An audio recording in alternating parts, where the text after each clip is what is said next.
Bonjour. Merci d'être venu, malgré les difficultés de transport en commun. Donc, j'ai le plaisir de vous présenter Monsieur Angelo Buci, architecte brésilien de Sao Paulo, professeur à l'Université de Sao Paulo et membre fondateur du bureau SPBR, qui est donc architecte, qui fait de l'architecture.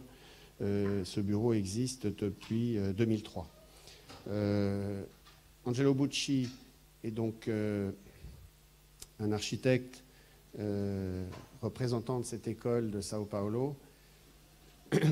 Il a donc été formé dans cette magnifique école construite par Artigas à Sao Paulo, qui a été donc construite. Donc c'est l'école, il me racontait là que l'école a été fondée en 1949, donc juste après la guerre, et que le bâtiment n'a été construit qu'en 1969. Il a commencé le projet, je crois, dans les 65, et il a été fini en 69. Or, en 69, il y avait une dictature militaire, ce qui veut dire que quand le bâtiment, donc Artigas, Villanova Artigas et Paulo Mendes da Rocha, qui étaient donc les deux professeurs que Angelo a eus et qui sont des personnalités très importantes, étaient professeurs dans cette école que Artigas avait construite, mais au moment de la dictature, ils ont été mis de côté, exclus de l'école, ce qui veut dire que Artigas a enseigné 1 mois dans l'école qu'il avait construite. Il a mis 6 ans à la construire, il a enseigné 1 mois. Ils ont été exclus jusqu'en 81, pendant 12 ans. Et ils sont revenus en 81, comme il disait, c'était des moins qu'assistants. C'est-à-dire qu'ils sont rentrés dans l'école tout en bas ils n'étaient pas du tout des professeurs, ils étaient juste tolérés dans l'école. Et puis, mais bon, ce sont les personnalités majeures de cette école qu'il faut que vous regardiez, que vous soyez attentifs à ce travail. Et donc, Angelo Buci a ensuite travaillé dans l'agence de Mendes da Rocha, Paulo Mendes da Rocha, depuis 1996 à 2002, pendant 6 ans.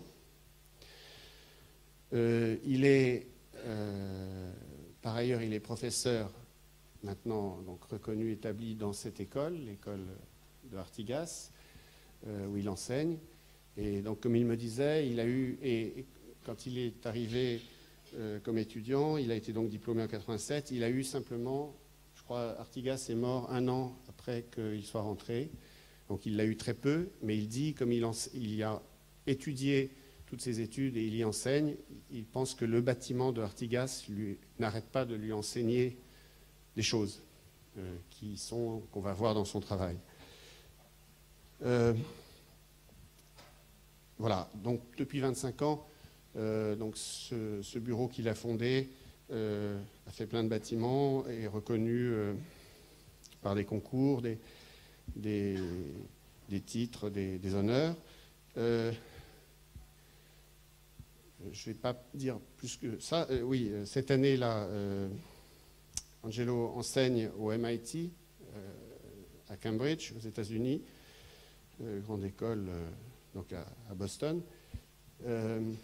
La raison pour laquelle nous l'avons invité, un groupe d'enseignants, Laurent Baudouin et moi,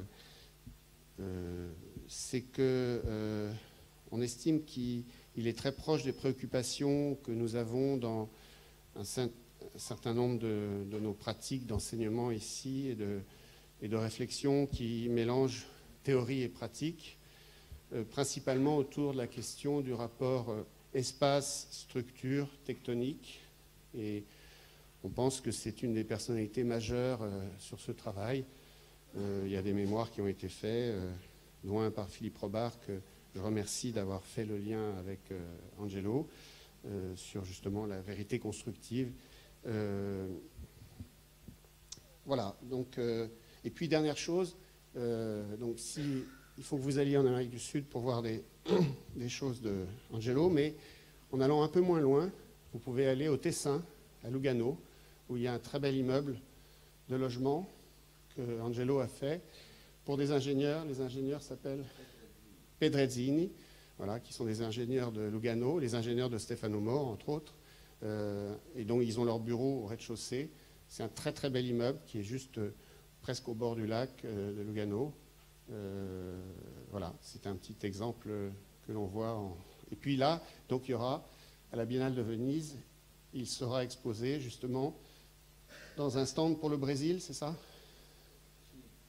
Voilà. Donc là, la Biennale de Venise qui va démarrer dans une semaine, il sera dans les exposants. Je lui donne la parole et je le remercie d'être venu ici.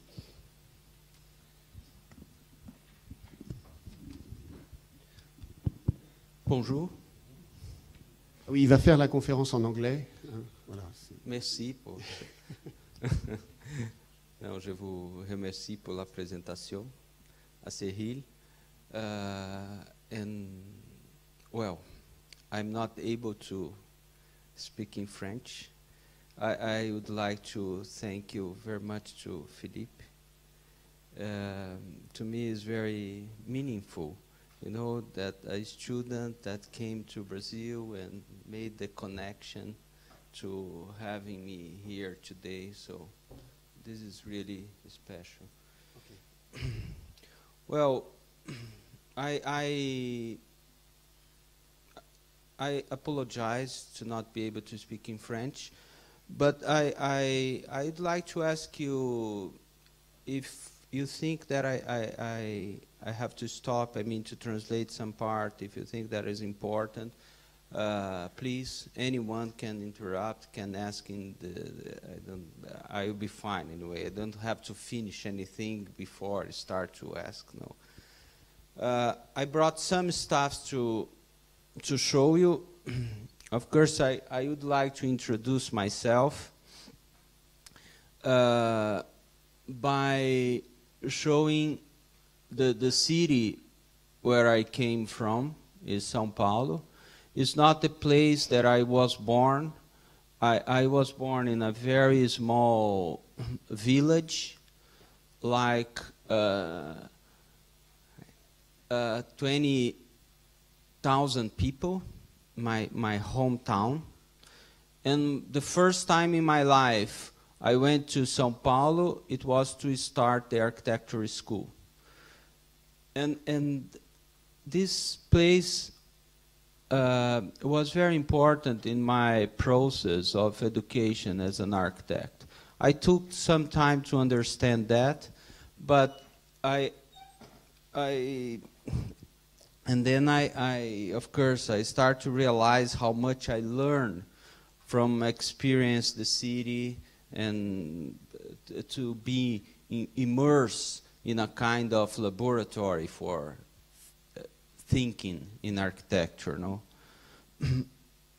But there is one reason why I would like to show you this picture, that this is an image that when I put, of course this is not every day, it was a special day, the people together asking for direct election in Brazil. It was about 81, I think. And but when I put that picture close to this one, and this is something that when I put both pictures together, I realized that these both pictures were a perfect illustration of a sentence that Paulo Mendes, that Vila Nova Artigas used to talk to the student. Know that we should be able to design a building as a city and a city as a building. And I think that this is our architecture school. No? Of course, it is a building that is very good for meetings, no, not just a student from our school, but from the whole university. And this is the building that Cyril mentioned that was designed by Vila Nova Artigas. No? And although I never had Vila Nova Artigas as my professor, I feel as if I had, no, because I understand a lot about architecture by living in this building for 5 years studying architecture. And it's a building that I think that's very helpful, actually, but not in a kind of transcendental way, in a very practical way, I mean. Because if you look this image, for instance, the ceiling, the whole ceiling is providing light to the building. So there is a very clear modulation in the ceiling. It's 2.75. So the distance in between columns is 11 meters on those one and 22 meters in between this one, to make this big space. So the length of the building is 111 meters. The width 66 meters. So it's very easy to realize these dimensions. So when you are designing something and I want to check what means a distance of 20 meters in a building, I have a place there that I can try. 40 meters I can try. Or here, for instance, the height in between floor and ceiling is about 17 meters. But if I want to check 4 meters high, 6 meters high, 8 meters high, so it is a building that works in a way as a tool to design architecture. No? And of course that besides the meaning and some other stuffs. So this is a section of the building. It's very easy to be understood. It's very, in a way, schematic and as a building, I mean, clear to even to understand. I can describe how the school works in here. This is the entrance. It is a building with no doors. It's not possible to be closed. There is no separation between inside and outside. The same air inside and outside all the time.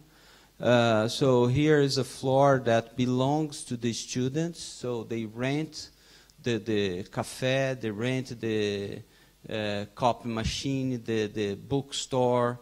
All these are space for rent, and the money of this rent came for the student association. This is the library with the same facade to outside and inside. It's not. Sorry. Laser. No, I don't. No, I don't need. No, it's fine. It's fine. No, I mean, I think that's very clear. I'm going up like showing that space. The small lab above the ground level is the library, and the following level here are the professor departments and a studio that is shared among all the students. That one underneath the skylight is the studios, all the studios of the school, and here classrooms. So this is, but the most important thing maybe is to say is a doorless building. So, but, and just to mention, I would like to be very brief about that, but as the title you chose for the conference, no, I won't talk too much about, but I'd like to say that the title came from my PhD that I did on São Paulo city, but for a very peculiar reason, because I was trying to, well, in a way, to show how the experience of the city act in our way to think on architecture. So, and there, São Paulo, in a way, is a tough place. And the walls, I would like to, the word walls in that work is to address the obstacles that the city built, like that came from the social inequality, some stuffs, or like fear, something that we talk in a way that seems very abstract, but in the city became very real construction. No, and the way that we can overcome this kind of inheritance. No, but my approach in the beginning is very topographic. São Paulo is a place with 70 different rivers, and the city was found here in this triangle, where it's called, written Bento there, is a very small plateau where the city was found. And it stayed like enclosed in that area for, yes, I would like to thank you. Yeah, thank you so much. So the city was found in here, and for 300 years it stayed enclosed in this area.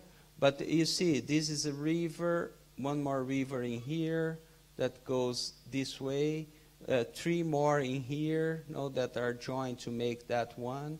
So this river made a kind of gorge here in the former plateau. It opened this kind of canyon in here. No, actually it's 20 meters deep, but the difference is between the plateau and the lower part.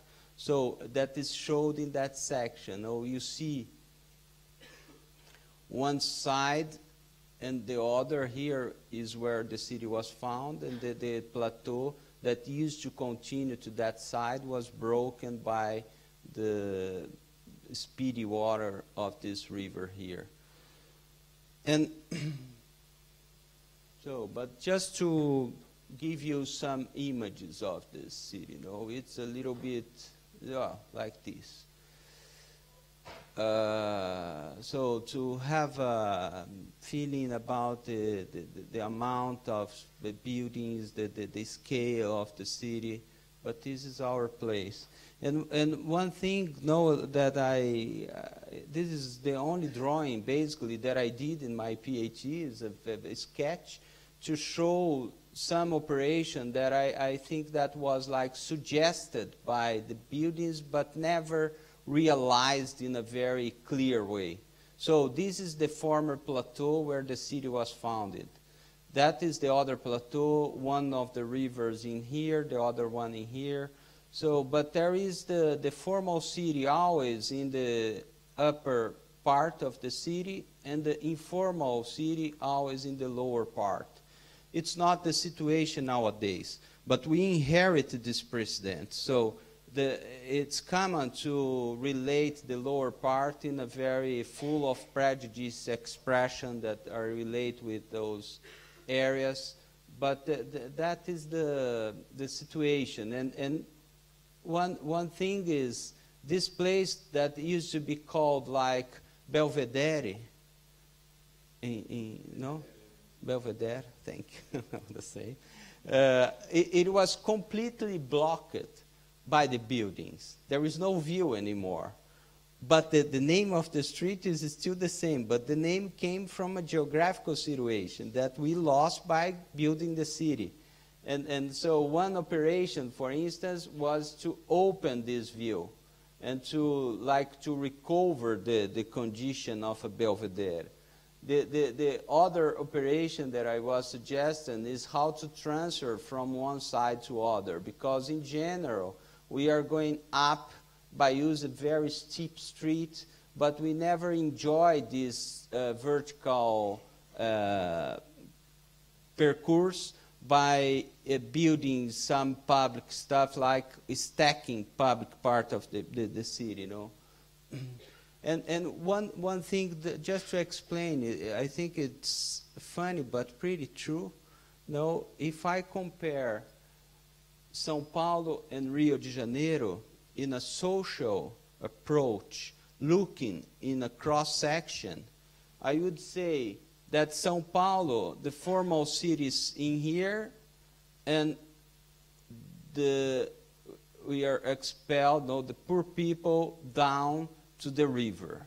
In Rio de Janeiro, the formal city is in here, and expelled everyone up to the hill. So here are the favelas in Rio, in the hill in São Paulo. São Paulo is pretty much, Rio de Janeiro is upside down in this kind of social approach. But so I really don't want to bore you talking too much. Please, I can. I would like to talk like 1 hour and some, but not more than this.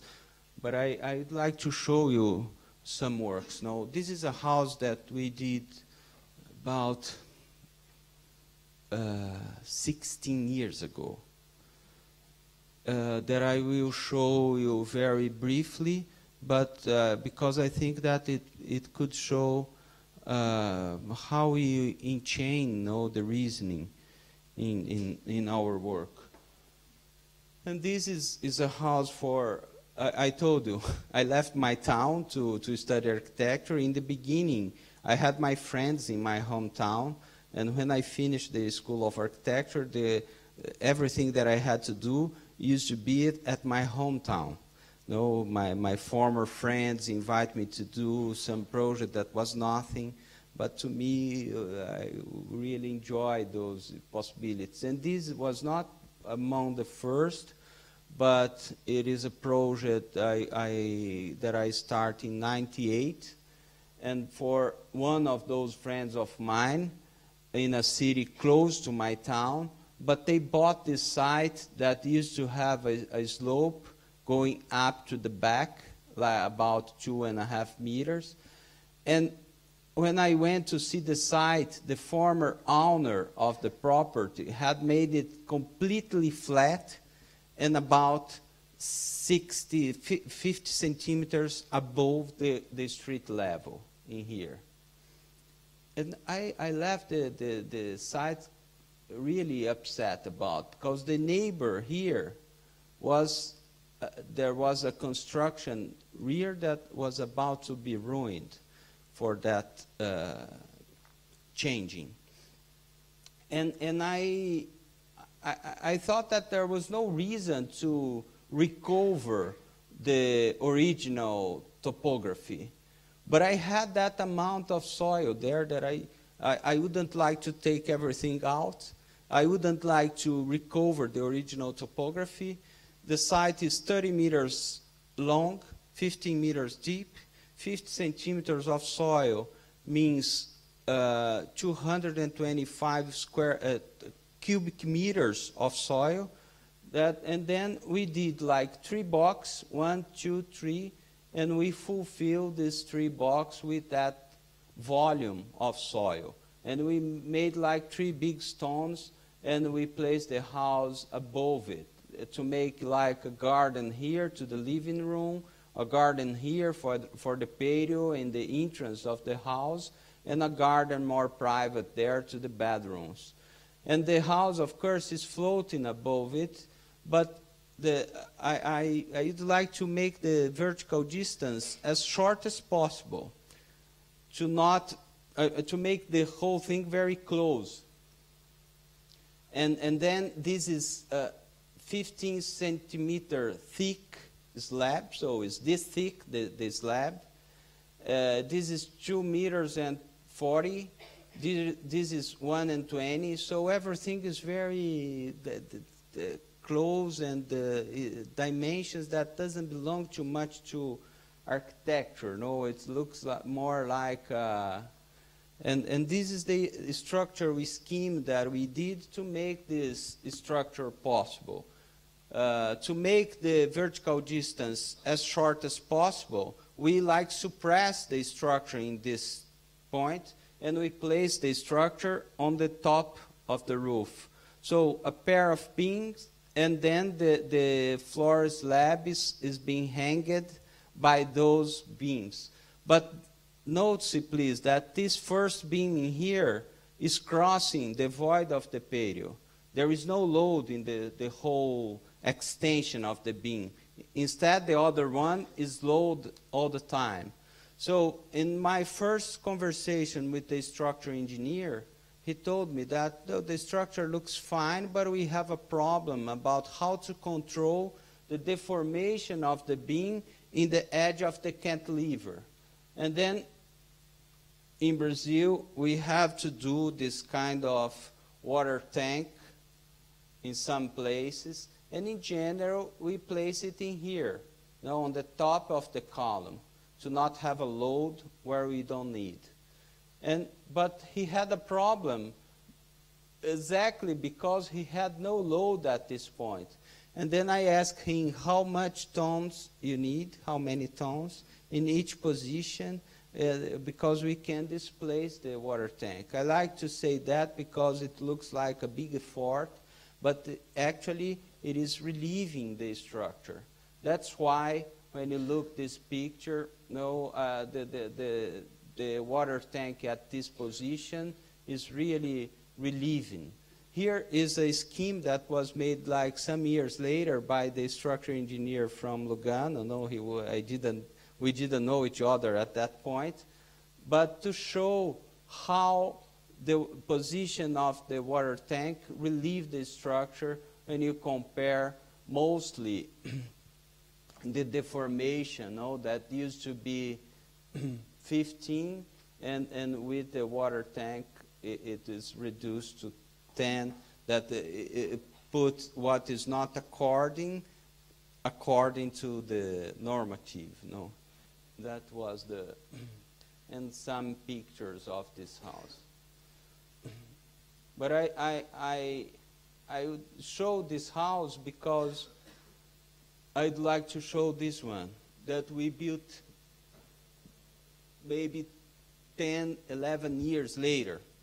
But when we built the previous one, of course, we have to cast the first slab, the second slab were casted, both of them, and just after that, we could cast the beam on the top. So there was no structure until we finish the concrete of the house.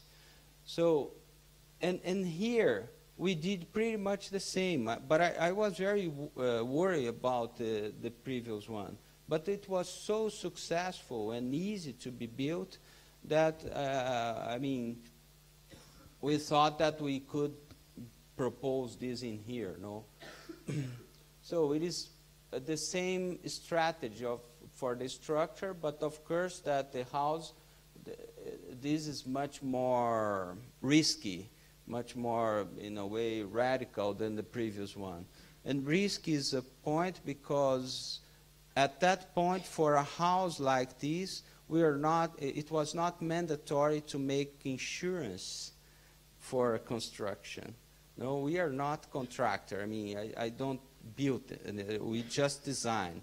But of course that if insurance was one issue in the cost of the construction, and I don't believe that we would be able to build that. But we knew how to do. We had a very great soil consultant because this is one of the most rainy region in Brazil. So it's risk, this kind of situation. The slope is about 50% in here. We touch the ground just in 3 points, but there is a good reason to do that. Because here is the street, here is the beach. There is no access for cars or trucks at this point. We had to build the house from that point and not from here. And 50% of slope is even hard to walk, so it's very sliding. And then if we could, just to make a hole here for the foundation and cast the columns, and then to make the slabs as a platform to follow the construction process, we assumed that would be a very convenient way to build this house. And then we did that, no, like this. Oh, sorry. This is the model of this house. You're going to see this taller column. Actually, they are two. In the process, the owner asked us to place a swimming pool that we place on the top of that shorter column. We just took the beam and open like this to make the pool. And there is just one column there. So the pool is nothing for the loads. In that column is like 308 tons going down. So it was not a problem for the pool, but for the load, but the way that we did. And in the end, we used the pool as a way to make the slab for the water. Here, of course, it's not clear. But this water, this slab is a kind of reflecting pool. It's full of water. So the water of the swimming pool, when we make it circulate, it fulfills the slabs in both sides, and you use water as to insulate as well. The site where we place the house, just 3 columns touching the ground, and the trees were existing in the site. No, we kept almost all of them. Of course, that we suppressed some, but much less that was allowed. No, the rule, the law here is very restrictive about that. So the plan, the lower plan, the upper level, and the rooftop. So although the columns in the front of the house is 10 meters high, when you look from the beach, you can't see because they became immersed in the green, in the trees. and here you can see more clearly the slabs that the water, that is the same system of the pool circulating in the whole thing, no? So this brissolet is a French word that I learned, no? Some, of course, we learned. No. Yeah, it's, but it's like said, no, that the first, by Le Corbusier, no, again, of course. Now, this is what a good thing to talk, no? Le Corbusier is the founder of because it was a choice from Lúcio Costa. So to bring him that point is something to talk about. But this brissolet actually is shading the level below this one, underneath this slab. But it runs as a guillotine up and down, and when we open it, shade this terrace as well. So it's like this, no? And there is one point at this house that, so we can see from here like 3 different beats, and the position of one slab and another allowed us to see the outside from completely different points. When we are in the back, you can see the beach in the front, so the view is quite open.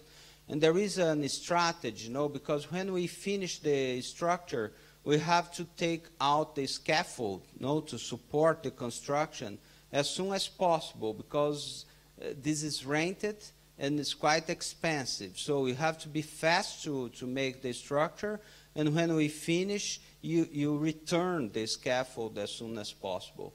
So the strategy is everything that we built after the structure was built from inside to outside. We didn't have any scaffold to make the further construction. Even a stair we didn't use to make anything outside. Everything was made from inside to outside, even this floor here. So when we cast that beam in concrete, we kept the holes that you see here, you know, in the lower part, to put the steel beams in there, and then we made the floor from inside to outside. So everything has this kind of strategy. The bedroom underneath that terrace, no, and the brissolet close and open. So, and here, for instance, just to show you how we built the facade. No, the first, after the structure, we placed this piece in steel in here. We brought the panels of glass, and we rest them in here. In the first, glass was the first panel we brought. brought. And the panel glass had these holes in here, and we screw the wood panel in it. So, and then we place this handrail inside. So it's a piece of wood in a horizontal position, so it is good to make the reinforcement of the wood panel. We attach one thing to the other, so when the thing was complete, if it happened that a piece of glass like this to break, the whole thing won't fall down because they are supported by the other elements as well. So, but this is just to mention this kind of strategy that we did to make the construction from inside to outside. Here you can see two things, for instance. The hanging bar that is supporting this level and that one as well, from the beam on the top. And one thing that I like also to mention is that the distance between this floor and the first level slab, is 1.55 meters. So from here, you can see the beach underneath the first volume of the house. But so this is a house that is placed exactly on the Capricorn tropic. So here we are underneath the swimming pool. There is no exactly, you go from inside to a kind of outside. You take this stair to the guest bedrooms. There's a question about this program. For the couple, it is a house to live. They are about to retire and they are going to live there. But their sons, for their sons, it will be a kind of vacation house. So at one point was to not fulfill the house of a lot of empty bedrooms. It's like to provide a kind of permanent melancholy to living space. I don't know how to say exactly that. So, but they act as a kind of combined house. The owner bedroom is in the front. They share the living room. And here, through this staircase, you go to the guest bedrooms. But I mean, of course that I consider that we couldn't be able to design this house if we hadn't made the previous one before. It's kind of, it's not one after the other. There are like 11 years in between, but I think that it worked like here, like this. But we are designing stuff, and it seems that nothing is important, but it's one thing very small that we do in one project that allow you to do the second one, and so everything is enchained.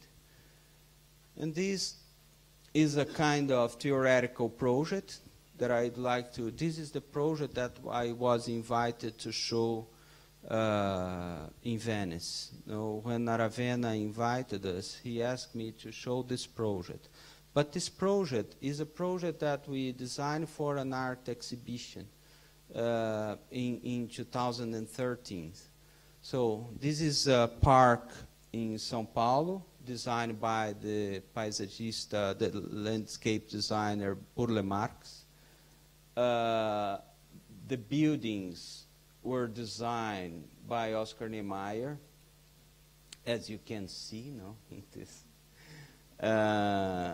But it was inaugurated in '54, when São Paulo was celebrating the 4th century of the city. And so, but it's a building that everyone knows by heart, more or less. All the architects know this is where we have our art biennale nowadays. This is 250 meters long building, 50 meters wide, 100 meters and 50, 750 meters in between here and there. This is a building, is like a shelf is like 17 meters the diameter. So it is again is a kind of ruler that we can measure the whole thing. And there is a museum, is the Modern Art Museum of São Paulo, which is placed in here. Underneath, this is a huge slab. It's a kind of canopy, you know, just to shade, is completely open. So, and this museum occupied a kind of open shelter space. It was occupied in '69 and is still there. It was temporary, but it was there always. It was a very polemic point for the architects in São Paulo, because the place that this museum occupied was designed by Lina Bobardi not to be a museum, but just to do an exhibition in an art biennale. And the Biennale Foundation in São Paulo started to use that space as storage, and then the Modern Art Museum asked to make an exhibition there. They allowed, and then after the exhibition, they stayed in a temporary situation. But Lina Bobardi and Oscar Niemeyer, they had a kind of battle through newspaper. In the end, they built an agreement. But Lina, I think that to make the agreement, he said that this actually should be free of any kind of permanent use. But that was one problem. And the exhibition was exactly here.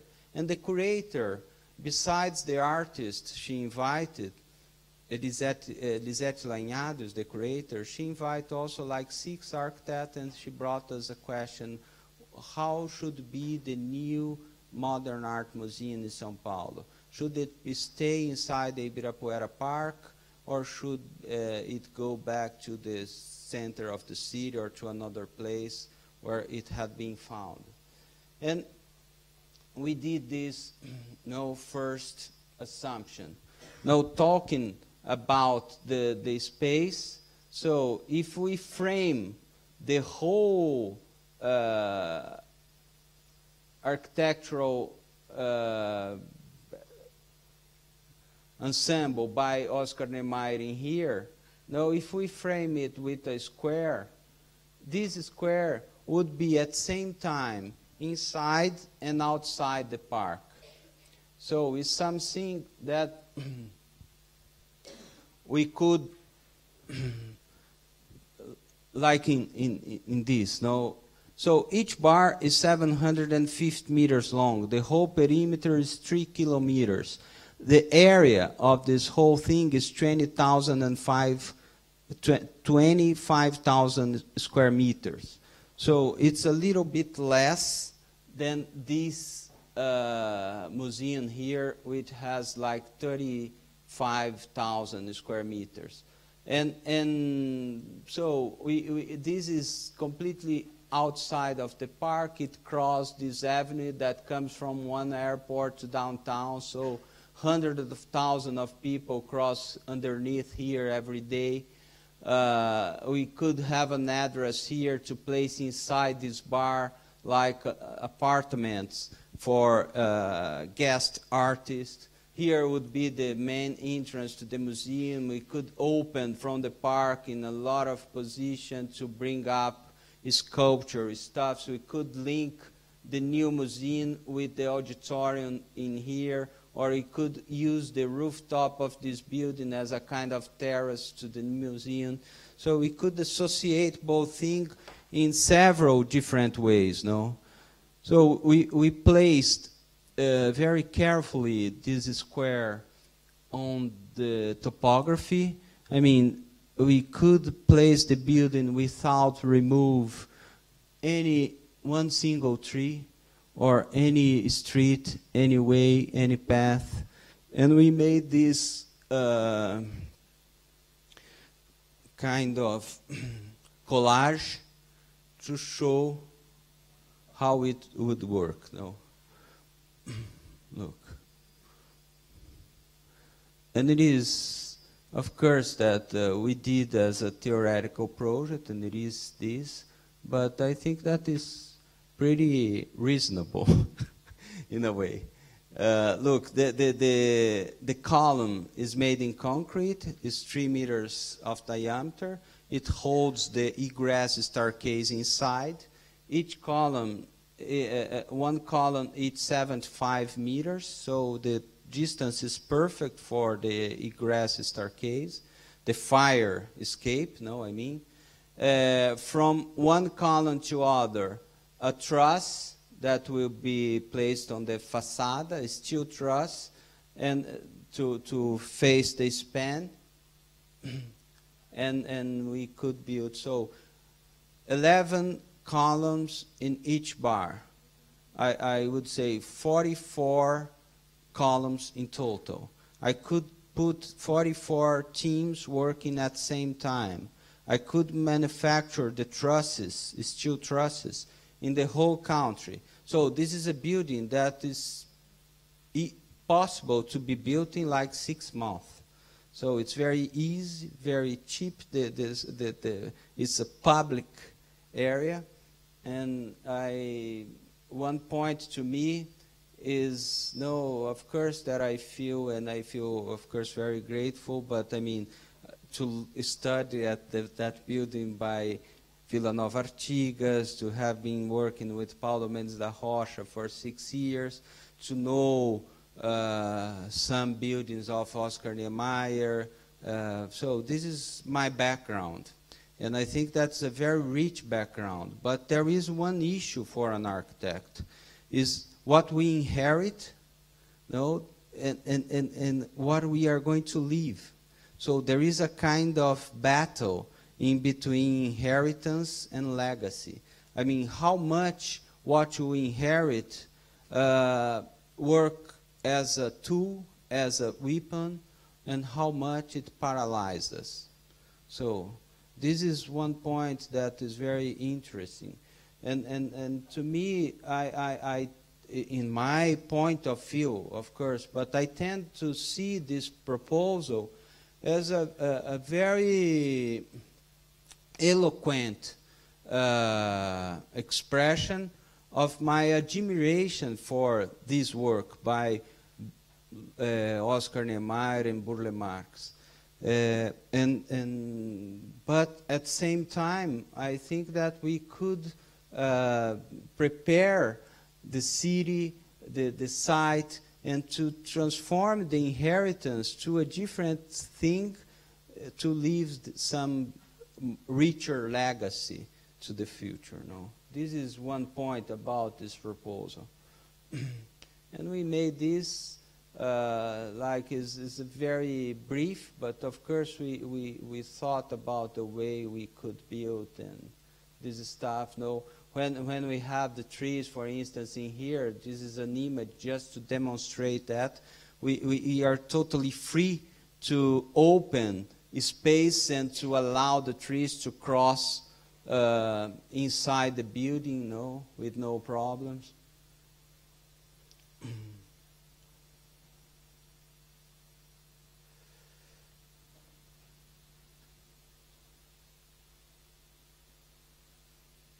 And so 2 more projects is too much? No, that's fine. So this is Lugano, the place you mentioned. Of course, that to me is a very special opportunity, no, and unexpected as well. Is in Ticino, here in Switzerland. Unexpected because I think that if I would tell why I did this project, I think that it was because a structural engineer called Andrea Pedrazzini used to teach structure at the Academia of Mendrisio in 2004. He was an assistant of the professor who is now in Lausanne. What's his name? I forgot. name of the... No, okay. I have his, I will remember soon. And Andrea invited me to lecture in 2004 when he realized that I was coming to London to lecture there. And it was the end of the year. We couldn't make that possible. So I didn't went to Mendrisio at that occasion. But we stayed in touch, and he came to São Paulo like 6 months later, and he told me that he was married with a Brazilian woman. But 1 year maybe after that, they came to live for 6 months in Brazil while their sons were like very young, not attending to the school yet, and then he was trying to find a place in São Paulo to rent, to keep working, because his brother is also a structural engineer there in Lugano. And I had space in my office, and I invited him to come to stay there with us. And at that point, I was designing a house in US that was not built, and I would need a structural engineer, and there is all these topics that I had never heard before, like thermal bridges, like, it's something that doesn't exist in Brazil. Or it doesn't, we don't have to think too much about that, because there is never below 0 temperature. So there is no condensation, there is, and then everything. It's not a question of quality or opinion. It's a very clear point. There is no condensation, and you can have a lot of different solutions.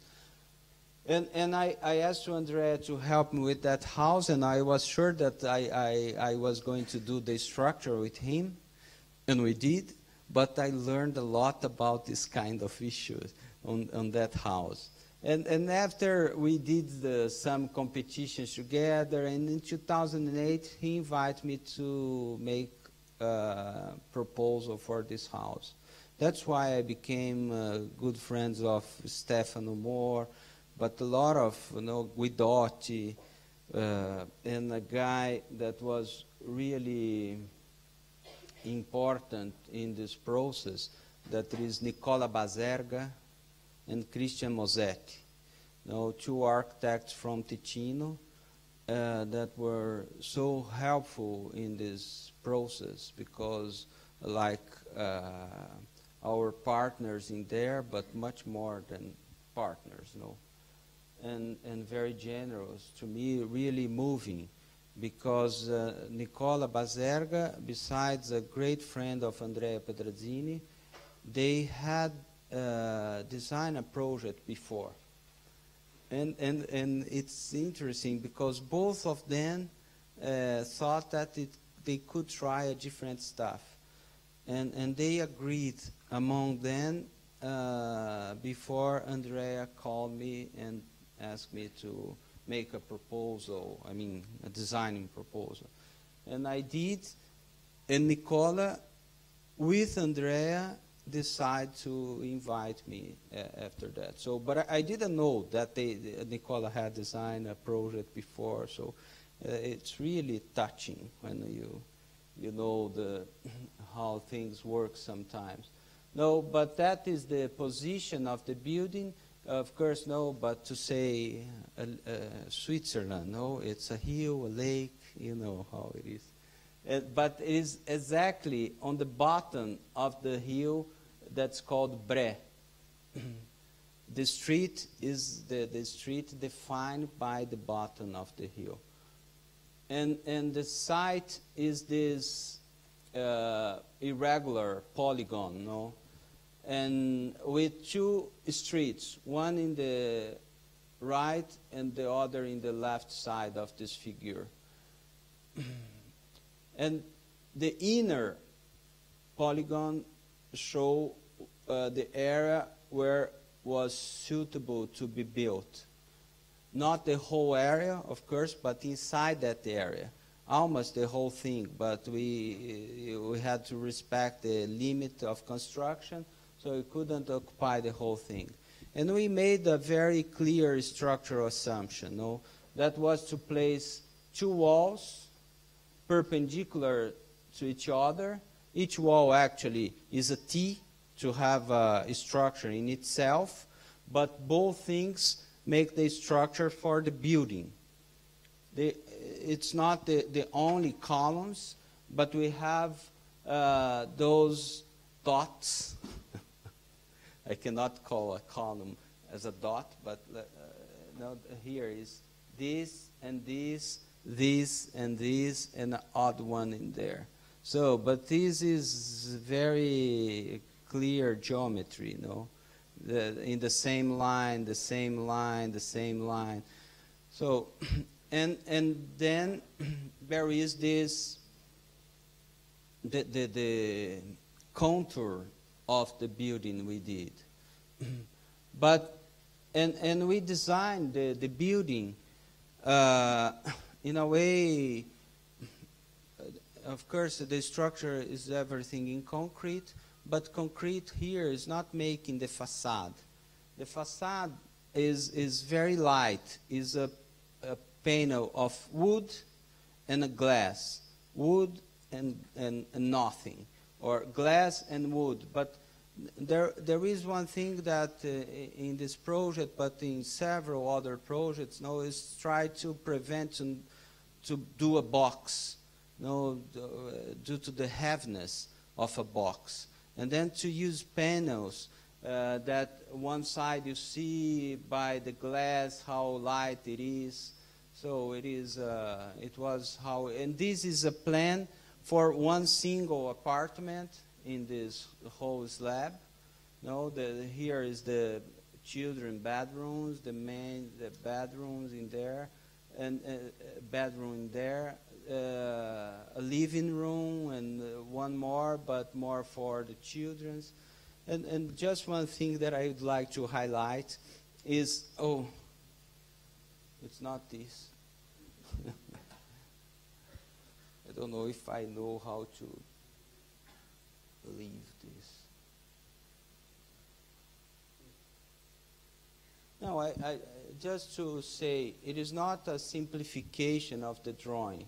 No, but you see, here, the bedroom is closed by one single panel of glass.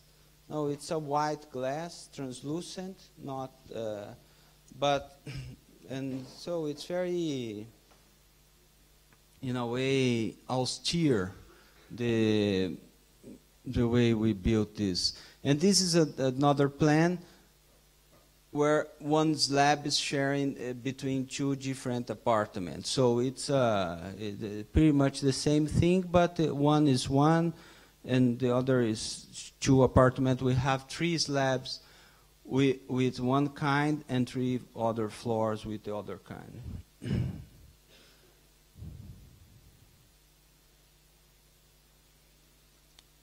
So there is all those, you know, in the minergie, I don't know how it is called, you know, the energy stuffs, and it's a quite efficient building.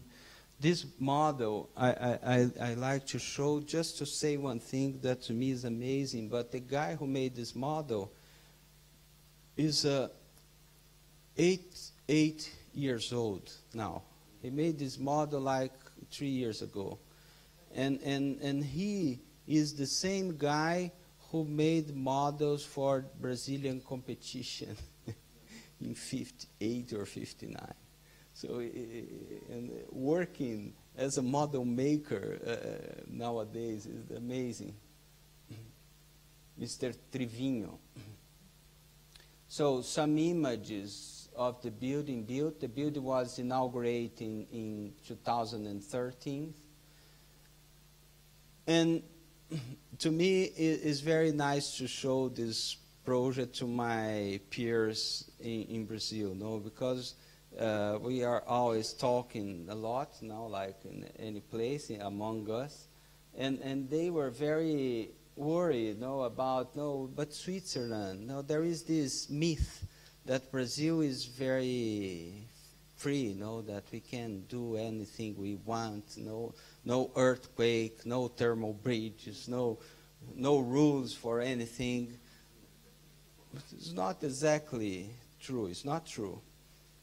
Each place has its very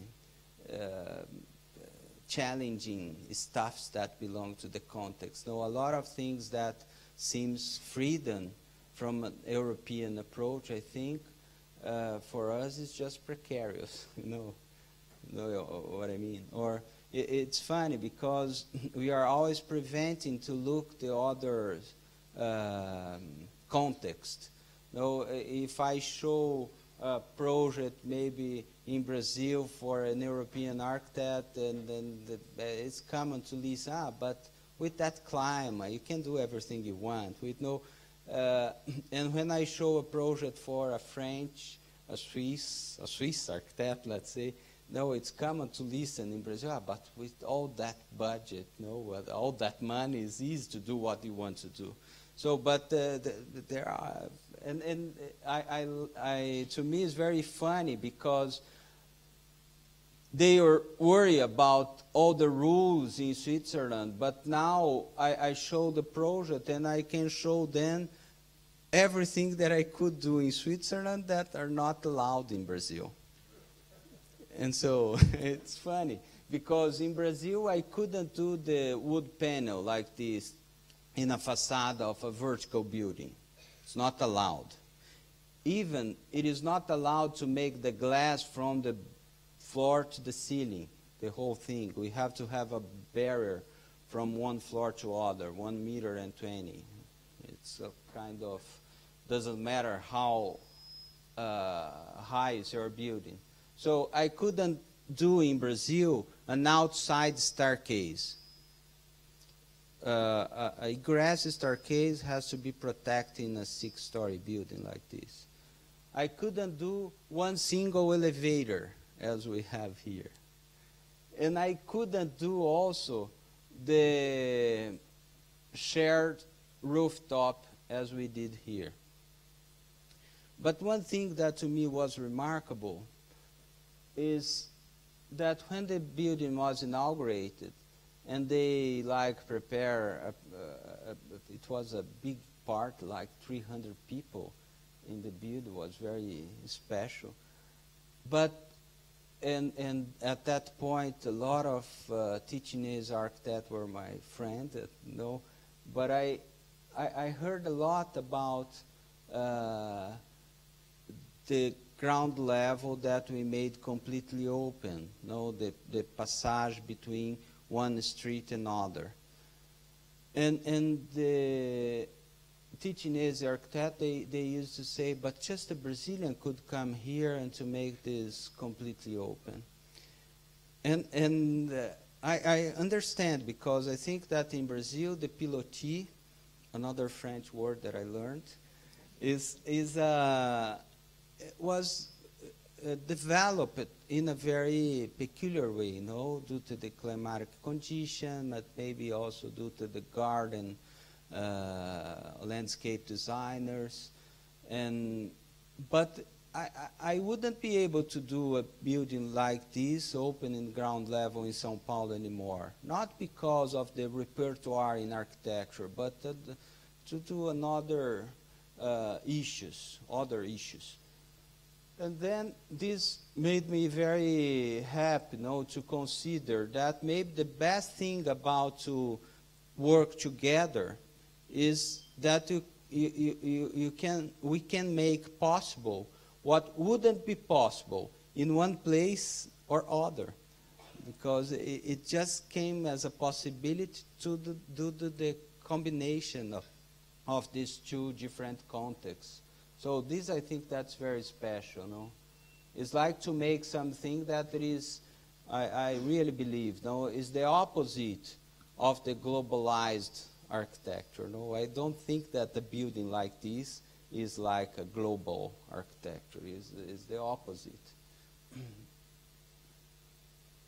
But it is a building that belongs to the family.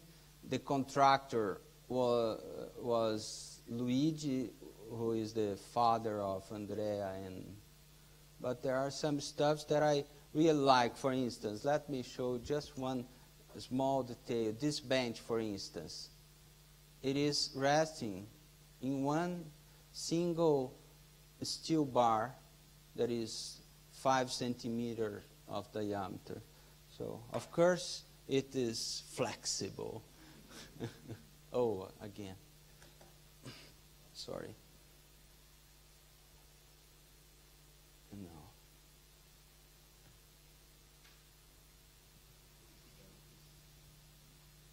Yeah, this is their AUSSI. And one more thing that to me is very... so what you see here is MDF, the walls, and the table is concrete, but it's very special that the structure engineer, they casted this table themselves. They made the forms, they cast the concrete, and they made that. So one of the apartments, a table that I designed and I like very much. That table is very simple as a design, but it seems like asymmetric, but well, like this, but very stable. There is a risk for glass wine, you know, because the gap is like 3 centimeters, and I made a disaster once in here with the glass wine.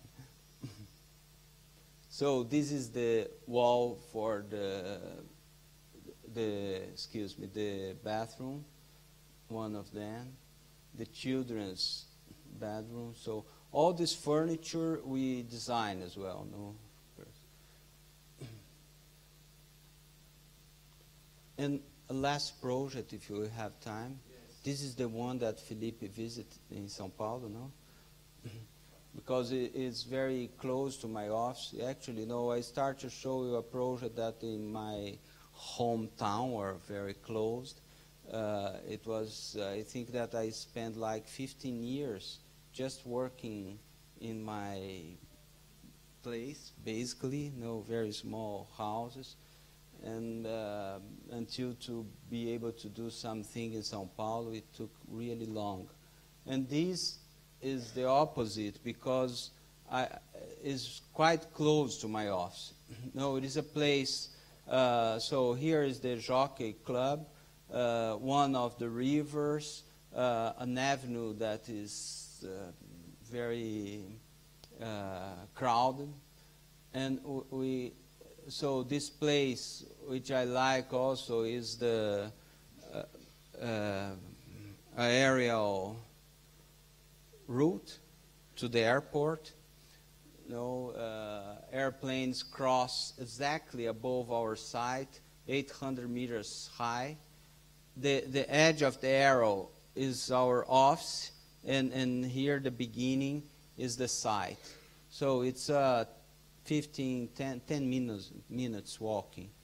So, and this, we could visit every day, this construction here. The construction is in here. You can see in this picture that the site is surrounded by skyscraper, but of course this neighborhood, there is a limit that is not allowed any construction higher than 6 meters. So this is why the level is so uniform like this, no? And you see as a wall when this rule ceases, and you are able to build skyscraper like in there. And this project this is the drawing that they brought us to express their ideas, what they would like to build in the site. Is a project for a couple. He's a professor on philosophy at the University of São Paulo, and she is a fashion consultant, very well known in Brazil.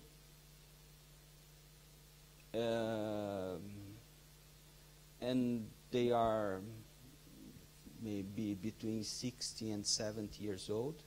And they live in an apartment. They want to stay in their apartment. And they bought the site to make a pool and a garden, a swimming pool and a garden. That was the program that they would like to do. So they would like to have a place in São Paulo to spend the weekends, to not go outside the city anymore, because it's crazy, 20 million people jamming the traffic the whole week. In the weekends, they go to the beach, everyone together, the 50 kilometers far away. It can take like 5 hours to reach the beach, and they decide to stay, and they made this drawing. And the drawing is very clear. A swimming pool, a garden. Here seems lettuce, but it's trees. To park the car in here. A solarium, and here a kind of an apartment for a housekeeper, and a room if they decide to spend the night there. So that was the idea. And they brought us, but they were very worried about the sun in the swimming pool, because the rule, 6 meters is the maximum height, 2 floors. But there is no setbacks. So you can build with no setback in here, with no setback in there. And that's what they found. They have a site that's in here with both neighbors on 6 meter high with no setback. This is east, that is west. So they are like, this is shading the whole morning, and that one the whole afternoon. And they thought, no, we could maybe displace from one side or other. And I said, no, it's fine, but you are going to have sun from 11 to 3, for noon to 4, for 10 to 2. There is no way to change this range of time. But I think that this place is nice, but let's displace up. And they asked me, how much? How much upper? I said 6 meters. And they said, why? And I said, because that is the surface for sunlight proposal. And the surface was defined by law. So the surface is not the ground level. The ground level is where we walk, but if I think on airplanes, is 800 meters, is a plane again. If I think on the water table in here, is 3 meters underneath the soil. If I think about the wires, it's 8 meters above the ground level. So it depends. What we are talking about is the surface. And for light of the sun is 6 meters above the ground level. And then they agreed. It's funny because if I just say the word swimming pool, our imagination starts almost automatically excavating the ground.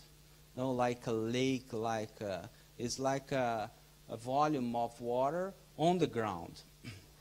But if I say the same thing used for a different proposal, you automatically imagine a different stuff. So if I say a water tank, everyone imagine a swimming pool elevated. But they are exactly the same stuff. The difference is used sometimes, no? And then I said, no, okay, let's swim in a water tank, and that's fine. And then how it is more expensive, not necessarily. Of course, that this is not, it's simple, it's not an expensive construction, but it's quite common that we build a swimming pool on the ground, but we make the whole box in concrete, because it's much easier to be sure that it's going to be impermeable, that we won't have any cracks, any problems. So, but this is one volume. In one side is the swimming pool, the other one is the solarium hanging the floor for the apartment, and one is counterbalance the other. So there is one column here in one direction and one column in the other direction. So this is how we develop. So this is one reason why this wall is inclined, of course, is to allow the sun come inside more as much as possible. So if you look, the ground level is pretty green. Actually, the landscape designer like to say that we have twice the area of the site as a green area here because the walls are greens as well. The first level for the apartment is there. There are some issues that I really like here is a wall that divides. Here is the housekeeper apartment. It's 30 square meters. Here is their apartment, 30 square meters. So I think this in Brazil is very meaningful. You know, the owner and the housekeeper has the same area. So I think this is the only, the rooftop, how we use the water, no, because here is the street. I think this is the only building in this street that allows someone crossing the street to look inside, no, that is not blocked here. There is a fence, but completely transparent. So we had that volume of water. We place all the machines in here, the pumps and everything. So instead to make the water circulate inside pipes, we make the water pour in this edge to a small reflecting pool to another that they use from the apartment. And this one, there is a gargola pouring the water in here. This through the staircase goes there. So we can make the water circulate in this way, more or less.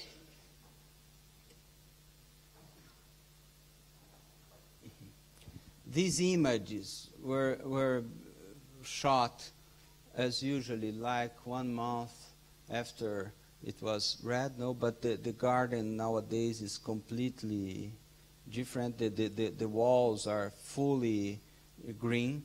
No, we didn't make that kind of green wall high tech. No, it's just the plants that goes up in that fence and this. So this is a space underneath that works as a kind of barbecue or something similar. The lower level swimming pool, no, completely open. There is their apartment. There is a space here and to place an elevator as a platform to stop here, there, and the upper level. But just in case, we made the provision. Don't know if we are going to. So of course, this staircase we made as transparent as possible. No, so both volumes work as a kind of huge pergola. We can have green in the whole ground level. No, there is one single space that is not hit by the sun in the lower level. And it's very small as a construction, of course, but I like very much because when we change from the ground level to this level, it's completely different. I mean, it is a different atmosphere. The site seems to be another stuff.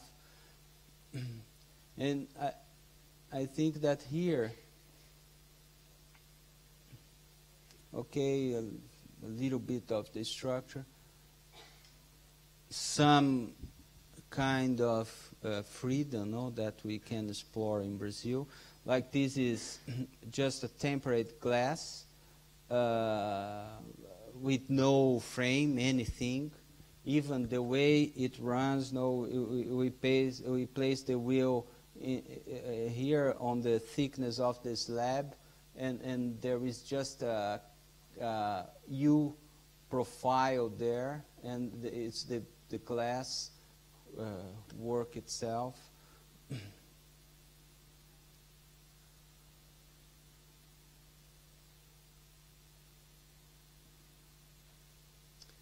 And I think this is the last image, so sorry for taking so long. If you have any question, please.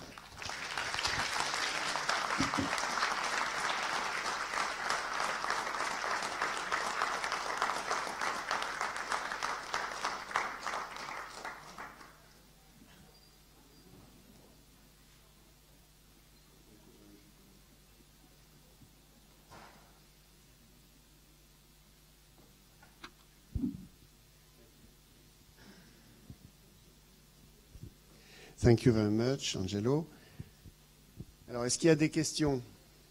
Je pense que dans la façon de travailler, dans les façons de prendre les problèmes que... Je pense que c'est intéressant de voir... je pense que ça serait intéressant de votre part d'avoir des questions.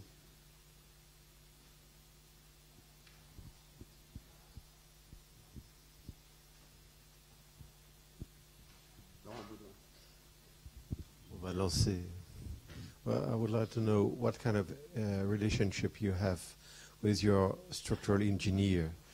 Do they work with you from the beginning of the project? And how can you invent such fantastic structures? Yes, I would say a good relationship with my structural engineer. In general, yes, we talk with the structural engineer before to make the first presentations, with a first architectural assumption, but not before not after to present the first proposal. Now, in general, the houses that I showed are, I think that the structure is the main pieces of the project, and there is an architecture like, it's almost a comment on this structure, how to pass through. And I think that there is a kind of tradition, or used to be maybe, tradition in Brazilian architecture with a very close relationship to structural engineer. And I think that more and more we are losing that because, of course, that to design a structure like this, the engineer is Ibsen Puleo, but the guy, he has to work. It's not a little bit more. No, I don't know, maybe 10 times more than he would work for something that is just one shot and it's done. And this is an outstanding structural engineer that I met in '96, and now in our profession, of course, that the stuff that we could do depends of the people that we are working with. No, I think that I own a lot to Ibsen Uvo, this guy, because I learned not just about the structure, but about construction by talking to him. But I work with some others, amazing structural engineer, like Zaveng is an engineer much older than Ibsen. He used to work to Paulo Mendes da Rocha. Andrea Pedrazzini is an amazing structural engineer. And to me, one thing that's impressive about these engineers no, I mentioned 3, but could be some more, but not too much more. But it is very impressive to realize how sensitive they are about architecture. No, you know, that thing that is not just to make something possible, but is to make a structure in the best way they can, to make a meaningful construction as a structure as well. So I think it's a privilege to work with these guys. I really enjoy.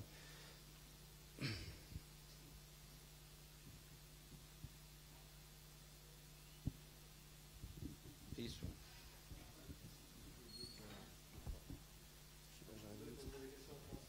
Vous pouvez poser les questions en français, on traduira.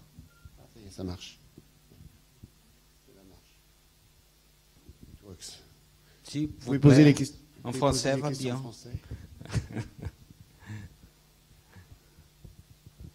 Bon, ouais, avant qu'ils prennent la parole, j'avais une question. I had a question. Still on this question of structure, you have this strange habit for the common use of structure, is that you use la poutre, the beam, you use it in the length of it, not transversal. This is common with another architect from Ticino, Vacchini, who works like that. Do you have interest with Vacchini? Did you have links with him? And this is very interesting. Of course, I know some of the Vacchini's work.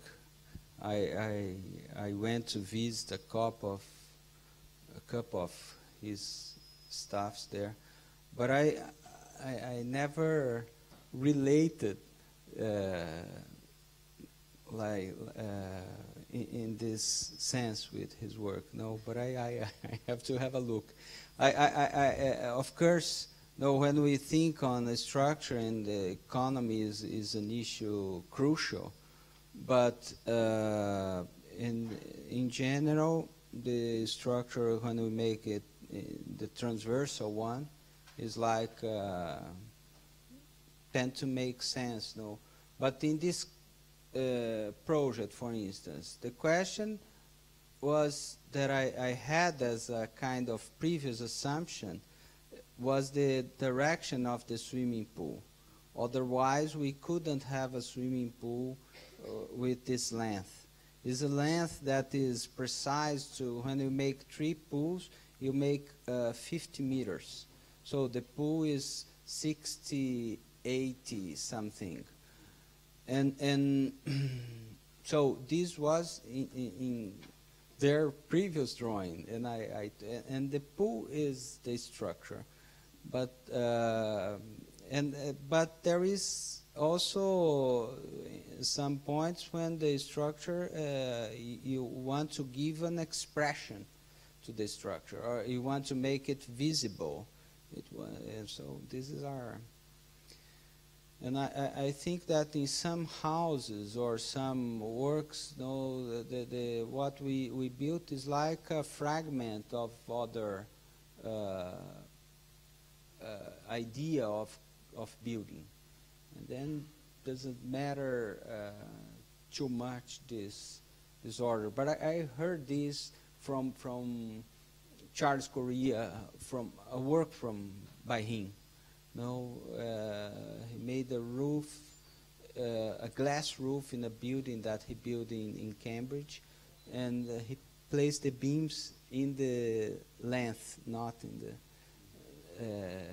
the other direction.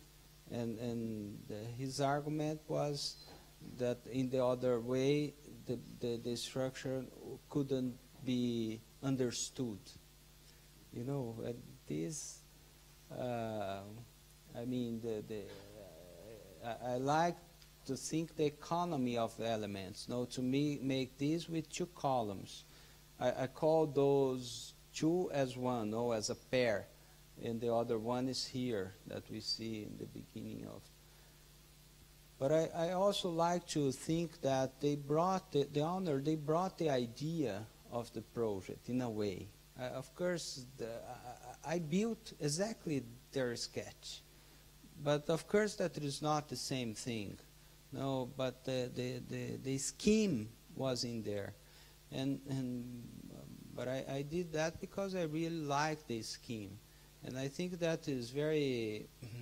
It's a kind of thing that makes sense maybe in my context. I mean, my school of architecture in São Paulo, and I don't know how it could be understood or in here. No, because it's some expression makes sense in a context, not in. But I like to think that our topic is not to have ideas, but to know how to build stuff. You know, this is. But of course, you cannot build anything. It's very important at the same time. But I think that there is a kind of myth about ideas, and that is everything is construction.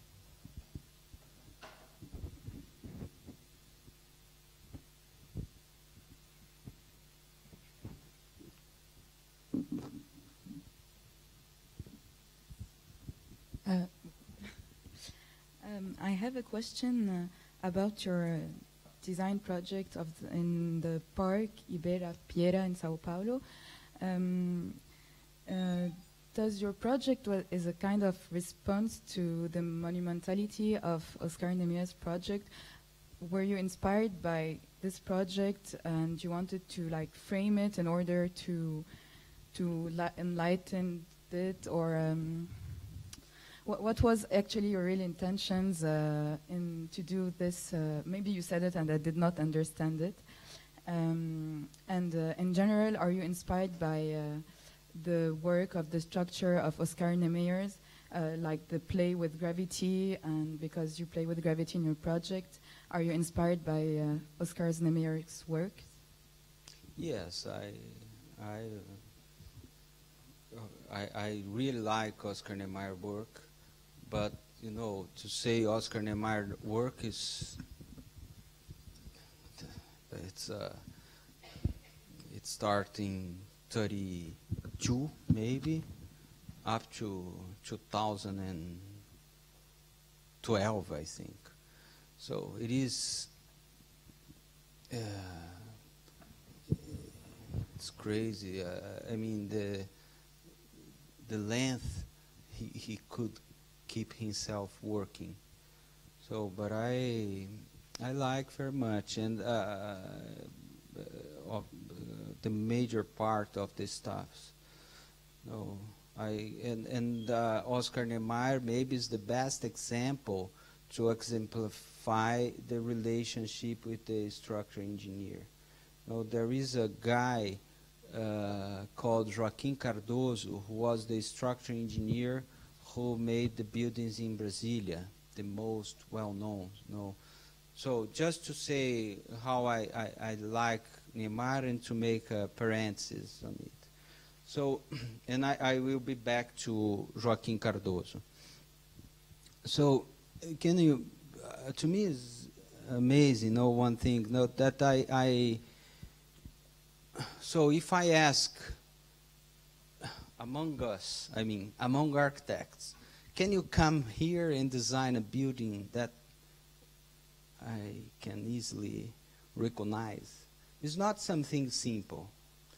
And to me is very outstanding to consider that in general, I can come to a primary school in Brazil, children 8 years old, 10 years old, and if I ask them, can you design the Brasilia Cathedral? They know. Can you design the National Congress? They can.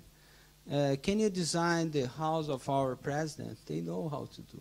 So this is, but it could be a caricature. It is in general. But is not just that, because when we start to understand architecture and to learn more profoundly about the buildings, and you know all the scheme, the program of the National Congress is really impressive.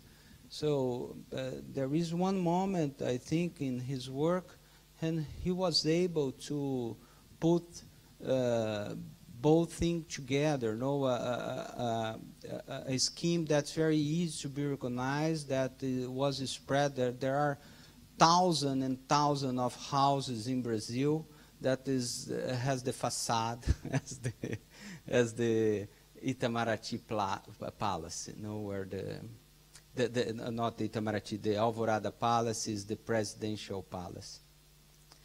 And but at that point, his relationship with Joaquim Cardoso, Joaquim was at same time at that point, both things, a poet and a structural engineer. Of course, a structural engineer more than everything. But Joaquim Cardoso has some books on poetry, and he has some poems that has just numbers. It's really amazing.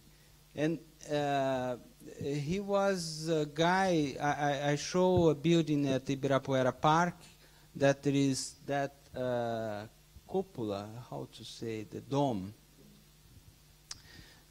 No, in Brasilia we have one dome like that. But then there is that one like this.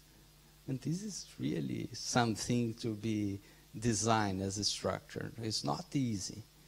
And Joaquim Cardoso made some stuff that at that point was not so possible. And my country is, it's like you said about our architecture school. We just went there and really love. I can show very proud, but at the same time, how a building like that could be not so perfectly kept, how an engineer like Joaquim Cardoso could finish his life like losing the right to be an engineer. So that it's the contradiction of the history of my country and the architecture. There was an accident in a building in Brazil whose structure had been made by Joaquim Cardoso. Although it was proved that he was not the person, because the problem was the construction. It was clear the way that they built one column that had a huge surface and that was working with just an edge. He was condemned. He lost the right to be an engineer, and so it is. But I think that part of this culture, that how architecture, structural engineering in Brazil was so closed, I think that was shaped by Oscar Niemeyer. So of course that I learned to admire his work, and I think that this is what should stay more with us than anything else, no?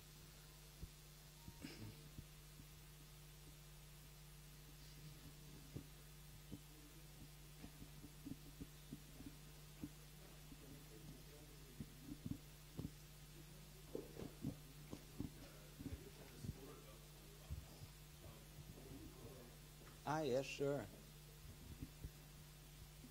No, my office is very small. Felipe knows it. We have a table, just one, for 8 people. So it's a table that is 6 meters and 40 by 1.60 with 4 computers in each side. So we work, all of us, in the same table. All the architects are partners. Unfortunately, I'm by far the older one. I'm the oldest. So, and I think it worked very well. I'm very happy about the fact that I was the first architect that I know in São Paulo that start to make an office just with partners. So it's not that is everyone the same. I still try to keep the control to not make the office so in risk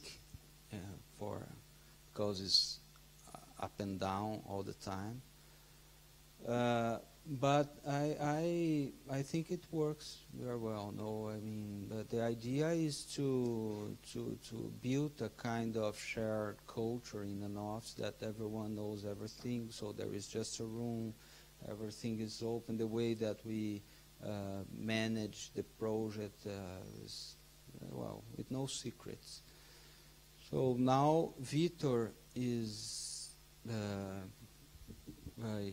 young architect, so he was the guy that Philippe met in São Paulo, no?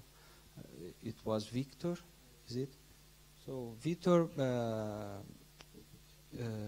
became an architect, I think that 3 or 4 years ago.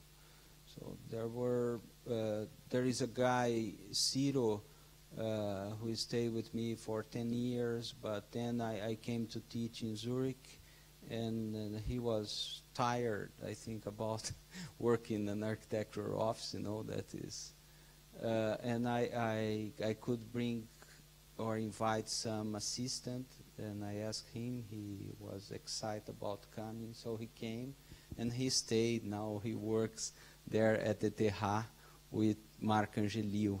So I stayed for 1 year, and Ciro stayed like now, I think that is his 3rd or 4th year. But this is a little bit the kind of work we do, so not too much stuff. But nowadays we are working, we just finished a huge hospital for our standards, something like 20,000 square meters. For us is really huge. The construction is supposed to start this come July or August, so it's a public construction. Is quite complicated process. They launch the process like this week on Monday. We had a public presentation of the project there. It's a city close to São Paulo. We are working in a museum. This is a project that is under development, the work in progress. Is a small museum, but about 6,000 square meters. It's very interesting because it's a museum attached to a huge cancer hospital.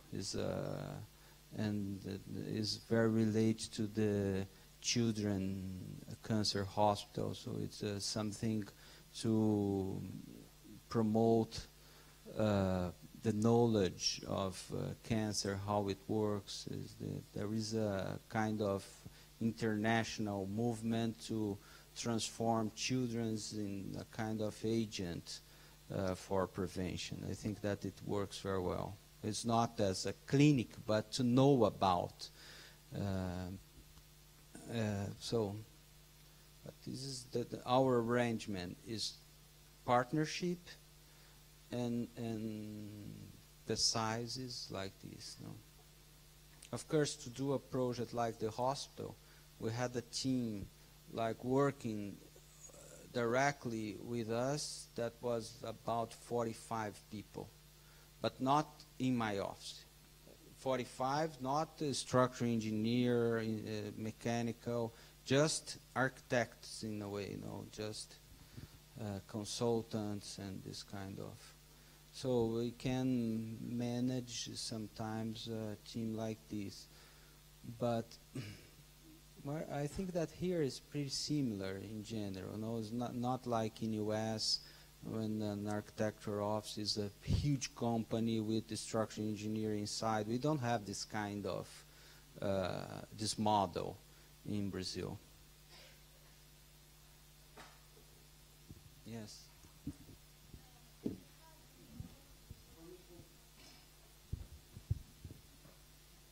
In your work, you have this strong relationship with horizon and with the nature also, but you never use any curve. And I wonder why you never use any curve except for circulation. And I used, so, but curve for us is a polygonal. The most, no, it's a joke. But yes, you know, I think that I never made a curve. I'm trying to. And this is a joke that I do because everything that we look in Rio is very, and the joke is that in São Paulo, curve is a polygonal. But I don't know exactly why, because maybe I didn't have the opportunity yet. I made a project that is a kind of a ring for a house, and then I tried to do for a farm a kind of crazy project that is amazing. It's a farm. They have a water reservoir that is 300 meters the diameter. And this reservoir is made by a dam made with soil. So it's 6 meters high. And they had to do a lot of building. And the buildings would be placed in the ground level. Nobody would see the water on the top. And then I proposed a ring detached, but you could reach the ring, the flat surface on the border of on the top of this dam. So, but it was not exactly curved as Oscar Niemeyer. I think it's a shame. I should try. Yes. Can you explain us your attract with suspension in your structure? Because you always make spaces that are suspended. Yes, I can try, but in fact I showed you three projects that use that. But it's not always like that. But I mean, my attraction is there is one thing is to not touch the ground too much. No, in a case like the house in the hill, that was a very, I think, good condition to build, to just touch the ground where I had to make the excavation for foundation and everything is. But I like in the swimming pool, for instance. No, my first sketch was the swimming pool, the solarium, and the slab that make the floor for the apartment. I had columns. But then, talking to the structural engineer, Ibsen, he said, Angelo, I think that you should hang this slab because the weight of the swimming pool would be better counterbalanced if you put everything on that. So sometimes there is this, like the water tank. No, it seems like a fort and actually it's relieving. But I like to feel that you can do some structure that seems huge and very subtle the way it touched the ground. In the building of Lugano, there is a fifth column that I call the odd column. But that I would like to make a hanging and not a column, just one. But we gave up because the cost would be different, it was harder to control the deformation. And now I like that column. So I think that this process, when we change for a good reason, in general, it's good for the project. Not bad. But it's very easy to hang. There is one thing that's very nice also, that when you hang, you don't have the problem of compression on the pieces. So, and it could be very light.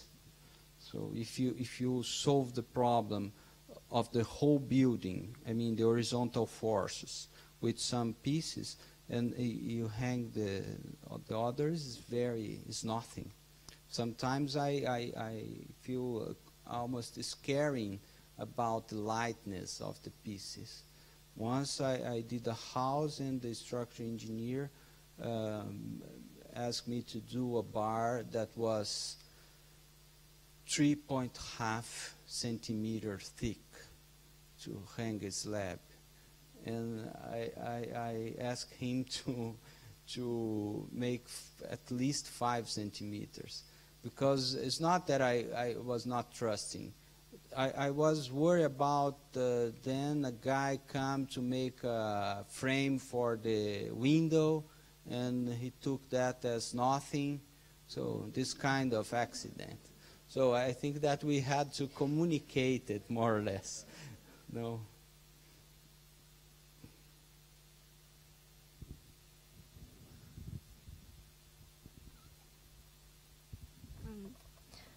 You talked about inheritance, like patrimoine, legacy. And sorry, you said like you were wondering how much your inheritance was half paralyzing in your works and thinking your projects, and on the other half inspiring your projects.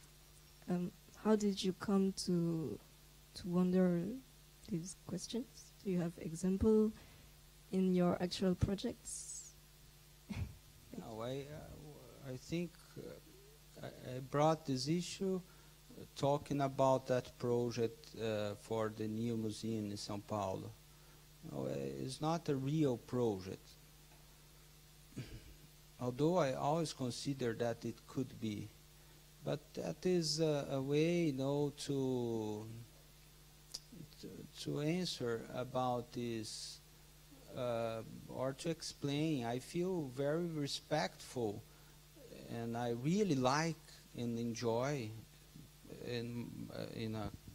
the way that I think the work by Oscar Niemeyer in that park and so.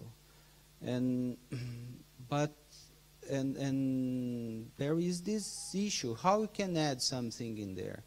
So, but sometimes you have to ask yourself, but how can I prevent to add something?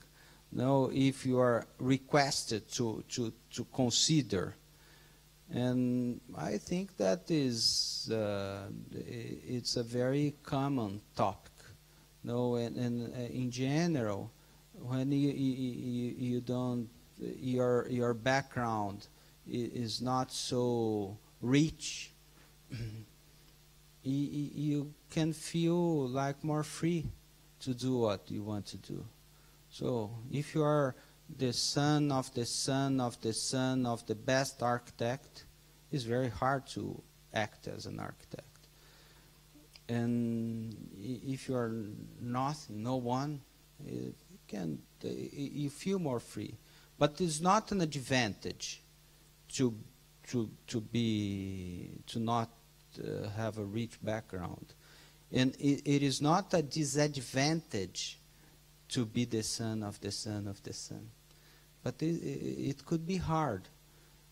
I don't know exactly how to be free, but this is an expression. Actually, I have to say one thing. I just put this opposition. No, in English, I think that it works well, because in Portuguese, inheritance is synonym of legacy. In English, inheritance is what we receive from the past, and legacy, what we are going to leave for the future. And when Aravena invite everyone, to each architect he invite, he asked to make it's a very Aravena stuff, the statements and all. So he called battle, and he asked to show our proposal as a battle. And I said, no, the battle in here, and he asked that project. And I said, the battle here is this, the inheritance versus legacy. So for this reason, and I think that project is a very good example, because where could I do a museum withholding in his permanent collection buildings by Oscar Niemeyer and garden by Burle Marx? There is no, that museum just exists in that place. So I can't place a square in any place, but it's not the same thing. I mean, the project seems with a huge scale, but I feel it's so precise as if I was designing a clock. So the distance between columns is 75 meters, but each one of them, it's hard to move 50 centimeters, because you are going to be on a trail, on a road, on a sidewalk, on a tree, on a... So that is a project. I don't think that the project is made like this, but that I feel that there is a kind of found, that was there, and you just brought it. But there is, I could also say that I learned how to do that project from Oscar Niemeyer, in a way. And I can't tell you how. There is one, my favorite building in Brasilia is the Itamaraty Palace, is the exterior affair palace. The arch that is very similar to Mondadori, that he made later. So that was the palace. And, 20, 30 years later, he was asked to do an addition, but an addition that was maybe 6, 8 times bigger than the palace. And he built a yellow bar behind the building as a back, what's the name? No, it's a reaphone. Background. Thank you so much. For the building. So it's neutral, and it highlights the building that he had made before. I could say that the museum that we proposed for Ibirapuera Park is that same background, but surround the whole thing. So it depends. There was one issue like 10 years ago, maybe less. Oscar Niemeyer was doing a new project in Ibirapuera Park that was built and inaugurated. That is the theater. There was one theater proposed in the original project that was not built. A building, a theater, let me mention that there was a tapisserie designed by Le Corbusier, and more than design, it was being produced. But the theater was not built. I would love to find this tapisserie, the beginning. And he designed a new one, and he built a new one. But he would like to make a changing on the edge of the canopy, the slab that links all the buildings. And he was not allowed by the people that take care of inheritance, and so I think it's very, very polemic. I can't understand why he was not allowed. He made a huge theater. He'd like to make and he was maybe 102 years old, and he was so upset that he was not in the inauguration of the theater. So I really, in a way, admire so much.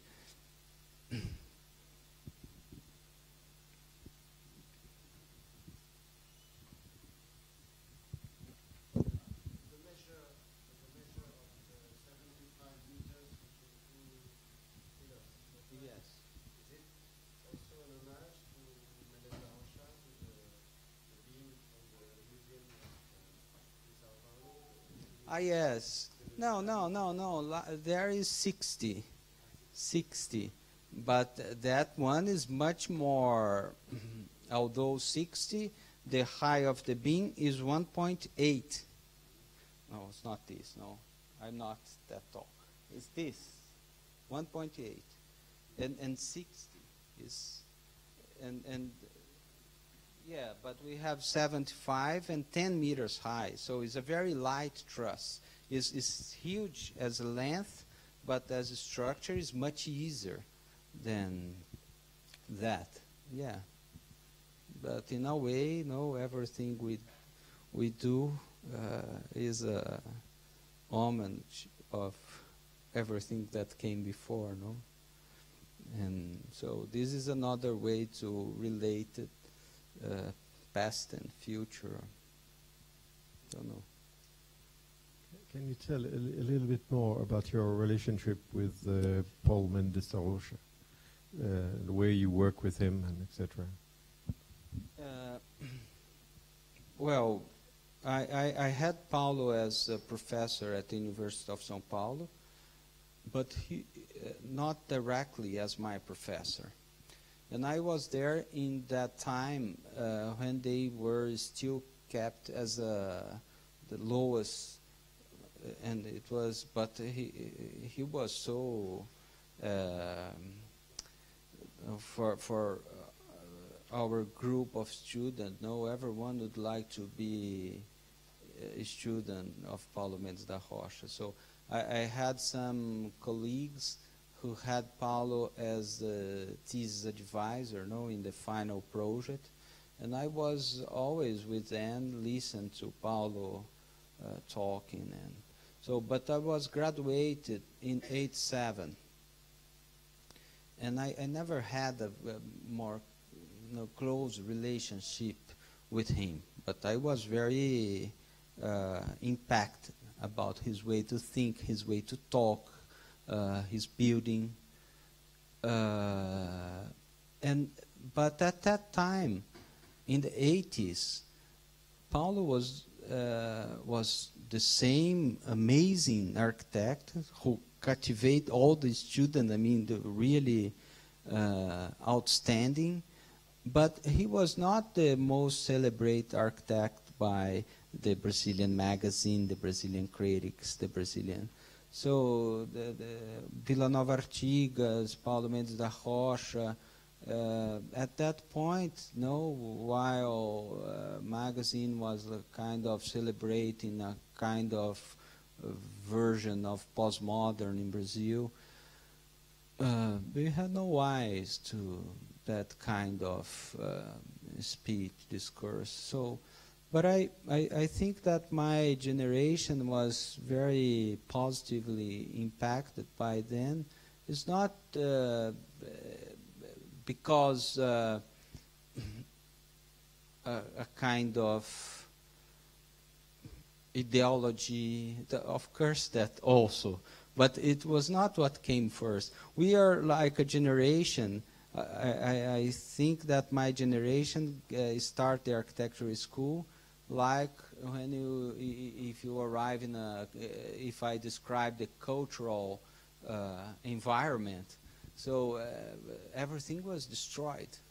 And we had to start, but we had to find a platform how to start. And I think the way he speaks, the way he designed, gave us a very reliable starting point.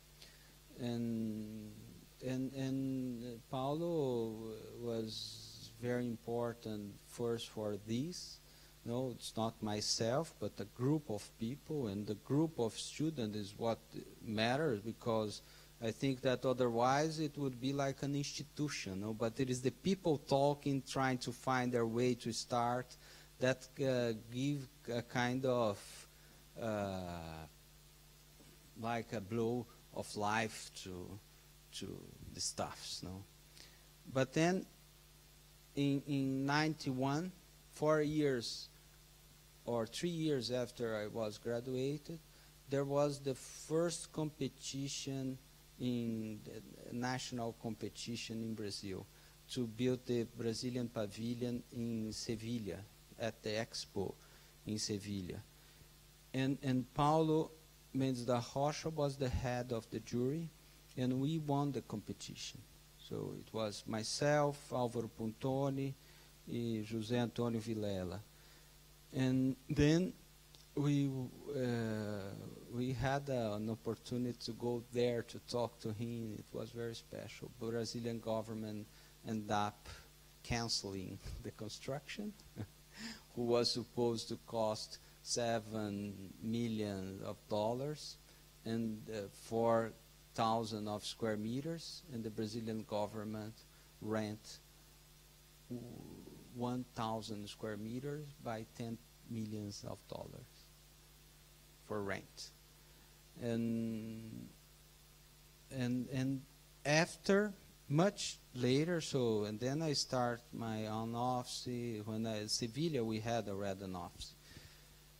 But in 96, I had anything to do. I start and finish office a couple of times, no, because we had anything to do. In 96, I had anything to do, but I had a group of friends, and they invite me to go there to work with them. And we found an office called MMBB. We are 4 people. Milton Braga, Fernando de Melo Franco, who is currently the Secretary of Urban Development in São Paulo, and Marta Moreira. And it was at this office, MMBB, that we start to work with Paulo. So he was very generous, because he used to come, he didn't keep an office to produce project at this point. He has his office, his space, the secretary, but his office is a kind of space to himself. With us, he started to produce all his projects with collaboration, in collaboration. And we were, I think, the first office to work in this base with Paulo. And we worked a lot from 96 to 2002, when I left MMBB, because we didn't have work enough. I would like to do a PhD, and then I keep myself 6 months out from the office, working some projects that we had under construction, but not at the office. And then when I went back, the situation pretty much the same. We decided that was better to make a different arrangement. So that's why in 2002, I stopped to collaborate with Paulo, but MMBB is still nowadays work with him a lot. But not the only office anymore. There are a group of offices. Maybe it's outstanding for in 2000. I think that 2002. No, in 2000, Paulo made a proposal for São Paulo to host the Olympic Games, and so he was working, I think, with 8 different offices at the same time. So it was more than 50 architects at the same time. And all the projects had his, personality. It's very impressive. I think that is a kind of understanding that he developed during his time as a teacher. He taught at the university for a long time, and that could be used for manage a team huge like that. But that was my experience.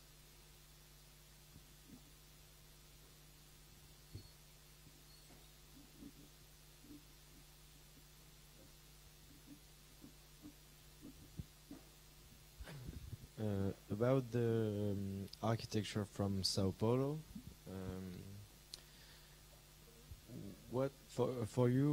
What would be the constant of the architecture from Sao Paulo, of the architecture school of Villanova Artigas, and what was inherited for the new generation of architects, and how did they change things, or what do they keep from the architecture school of Artigas, and and how they did some things differently? Well, I feel a lot of stuff's completely but quite different. First, know that there is the difference of agenda of one another generation, of one time another. So I think there is a kind of gap in between my generation and the generation of 50s, but to not be too... No, the generation of architects in Brazil from the 70s was a kind of sacrificed generation. No, at that time it's very hard to find one architect from that time. So I think that Lina Bobard on that time, she worked as a kind of refugee for the architects. It's real. But I think, for instance, our way to understand the architecture, the city, I think that is different. For instance, for that generation, they had the goal to design the city, the whole city. I don't think that my generation has this same goal. I think they used to take a city as a problem to be solved. I don't think that this is the paradigm to my generation. So I think they would more attract to the figure. We are more to the image. I think they are more to the drawing. We more image. So the city for them was a construction. For us, I think that's more an environment. So the way we act in the environment is by putting like forces, that change more than you're doing in a way.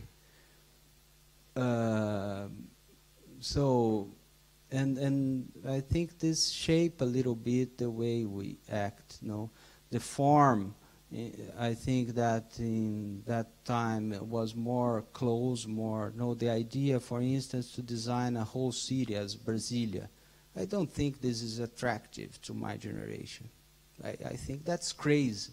An architect nowadays consider that is going to build a 500,000 people new city in Brazil. So, although I admire a lot Brasilia, so I mentioned about the buildings. I think that the solution is amazing. I know all the projects on the competition. I think that Lúcio Costa is, so I don't know how he could be so great in that proposal. But it is not the paradigm for my generation. So the idea of the form that's closed for us is open. I don't think that a house as that one that I showed in Ubatuba would be possible to be designed 20 years ago. This because everything is like unmade in that house. One piece is balanced, another one that is 10 meters far away. The house itself is broken in different pieces. And I don't think, for different reasons, that project will be possible to be done in 10 years. due to safety and other stuff. No, not that the house is unsafe, but because the process requires some kind of very specific skills or experiment. And when you make the process like a social one, you have to assume that it's the same to everyone. You never consider personal skills. It doesn't work like that. So, but it is a little bit hard to answer more clearly. But I think that we act with different paradigms nowadays. The way we understand the city is not the same. So, and I think this was one of my most important motivation to work in my PhD, for instance. This is a kind of issue that I was addressing. Sorry, not so clear, but sharing some ideas.